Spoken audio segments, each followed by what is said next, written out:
राज्यातील शेतकऱ्यांसाठी आज सकाळच्या 50 ताज्या झटपट ठळक बातम्या। कांदा चाळ साठवणूक गृह उभारणीसाठी 50% अर्थसहाय्य योजना सुरू करण्यात आली। देशांतर्गत बाजारातही कांद्याच्या दरामध्ये तेजी येण्याची शक्यता।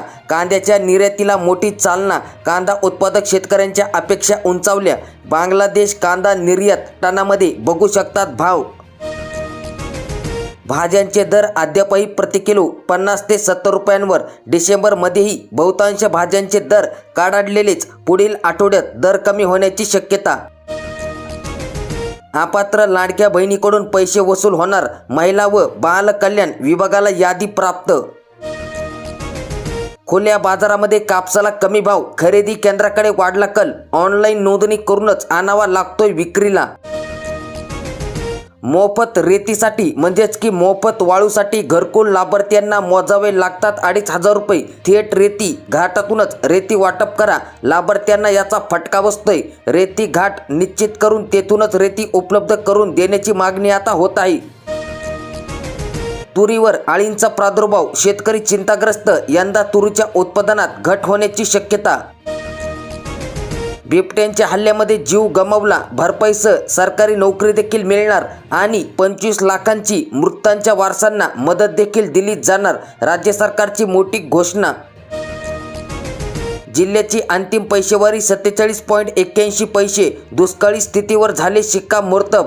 राज्य सरकारकडून मदतीची प्रतीक्षा। अतिवृष्टीग्रस्त शेतकऱ्यांना विविध सवलती मिळणार का? छत्रपती संभाजीनगर जिल्ह्यातील अपडेट। शासकीय अनुदान शेतमालाच्या पैशातून बँकेच्या कर्जाची वसुली कपात थांबविण्याची सरपंच संघटनेची मागणी। जिल्हा अधिकाऱ्यांना निवेदन देण्यात आले। 31 जूनपर्यंत संपूर्ण कर्जमाफीची घोषणा होणार। हळदीवर करपा रोगांचा प्रादुर्भाव। उत्पादक शेतकरी संकटात। नियंत्रणासाठी खर्चाचा शेतकऱ्यांवर भुर्दंड। अतिवृष्टीच्या निधीला विलंब। शेकडो शेतकऱ्यांच्या तहसीलवर हल्लाबोल। लोकविकास संघटनेच्या नेतृत्वात चांदूर बाजार तहसीलमध्ये विचारला जाब। अमरावती जिल्ह्यातील अपडेट। दुधाळ जनावरांसाठी पशुपालकांना अनुदान। दुग्ध विकास प्रकल्पांचा दुसरा टप्पा सुरू। ऑनलाईन पद्धतीने अर्ज करण्याची भूमा। यंदा रब्बी हंगामासाठी 30,000 शेतकऱ्यांनी घेतला पीक विमा। शेतकऱ्यांनी 1,47,00,000चा प्रीमियम भरला। पूर्वीच्या तुलनेत मिळतोय कमी प्रतिसाद। धाराशिव जिल्ह्यातील अपडेट। सौर कृषी पंप योजना कुचकामी ठरत असल्याने शेतकऱ्यांच्या अडचणी वाढल्या आहेत। अतिवृष्टीमुळे नुकसान। पपई उत्पादक संकटात। पिकांची वाढ खुंटून रोगराई वाढली। शेतकऱ्यांनी केली नुकसान भरपाईची मागणी। दिलासादायक अपडेट। शेतकऱ्यांनो ई पीक पाहणी करता आली नाही मग आता ऑफलाईन पद्धतीने नोंद करा। राज्य शासनाने शेतकऱ्यांना दिला मोठा दिलासा।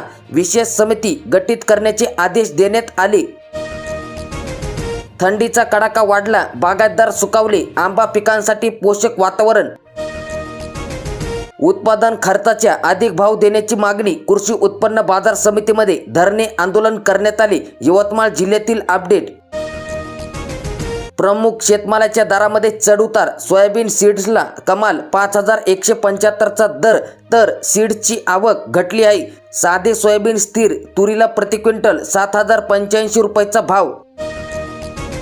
हरभऱ्याच्या भाजीला आले आजचे दिन। 100 रुपये दराने होऊ लागली आहे विक्री। स्वस्त धान्य दुकानातील गव्हांचा कोटा वाढला। अंत्योदय योजनेतील लाभार्थ्यांना आता मिळणार 21 किलो गहू आणि 14 किलो तांदूळ। गडचिरोली जिल्ह्यामध्ये अंत्योदय योजनेत 1,02,737 शेतकरी लाभार्थी आहेत। 1 लाखांच्या कर्जापोटी 74 लाख रुपये। अखेर शेतकऱ्यांनी विकली किडनी। चंद्रपूर जिल्ह्यातील नागभीड तालुक्यातील मिथूर गावची धक्कादायक घटना। शेतकऱ्यांना दुहेरी उत्पादन। हरभऱ्यांची भाजी बाजारामध्ये 80 रुपये किलो। भाजी खुडल्यामुळे पिकांची वाढ। शेतकऱ्यांना मोठा दिलासा। सावधान, झाड तोडले मग आता 50,000 रुपयांचा ठोठावणार दंड। कित्येक झाडांची झाली अवैध तोड। तक्रारी येत नसल्याने यंत्रणेकडून कारवाई। थंड बसत्यात कारवाई केवळ कागदावरच। खर्चाच्या तुलनेत हिरव्या मिरचीला भाव नाही। बाजारपेठेत गेल्यावर 15 रुपये प्रति किलो दराने हिरवी मिरची विकली जात आहे। ग्राहकांना मिळणार दिलासा, दुकानदाराची मनमानी आता होणार बंद, राशनधारकांना मिळणार SMS द्वारे सुविधा. सुवर्ण बाजारात सोने चांदी दरामध्ये घट. 24 कॅरेट सोने GST सह प्रति 10 ग्रॅम 1,36,166 रुपयावर स्थिरावले. चांदी GST सह प्रति किलो 1,97,760 रुपयांवर आली. मर्यादा, अटी शर्ती फक्त शेतकऱ्यांसाठीच का? खरेदीच्या ठराविक धानावर प्रश्न. जिल्ह्यातील शेतकरी अवकाळींच्या मदतीपासून वंचित. पीक विम्याच्या लाभांपासून शेतकरी वंचित आहेत. भंडारा जिल्ह्यातील अपडेट. भुरी या रोगामुळे बोर उत्पादन घटले. शेतकऱ्यांना आर्थिक फटका. गुजरात राजस्थानला जाणारा माल स्थानिक मार्केटला. यंदाच्या वर्षी बोर पिकावर भुरी या नावाचा रोग मोठ्या प्रमाणात आल्यामुळे प्रत्येक शेतकऱ्यांच्या बागेवर चमेलीच्या उत्पादनात 60 ते 70% घट झाली. यंदा रब्बी हंगामासाठी किती शेतकऱ्यांनी घेतला पीक विमा? 1 रुपयात पीक विमा योजना बंद झाल्याने उदासीनता. विमा संरक्षित क्षेत्रामध्ये झाली आहे घट. स्वस्त धान्य दुकानातील गव्हांचा कोटा वाढला. आता मिळणार 21 किलो गहू आणि 14 किलो तांदूळ. सततच्या गारठ्याने गहू पेरणी अंतिम टप्प्यात.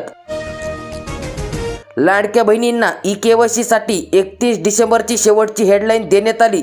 सत्यप्रत म्हणजेच की झेरॉक्स अंगणवाडी सेविकांकडे जमा करण्याच्या सूचना देखील देण्यात आल्या.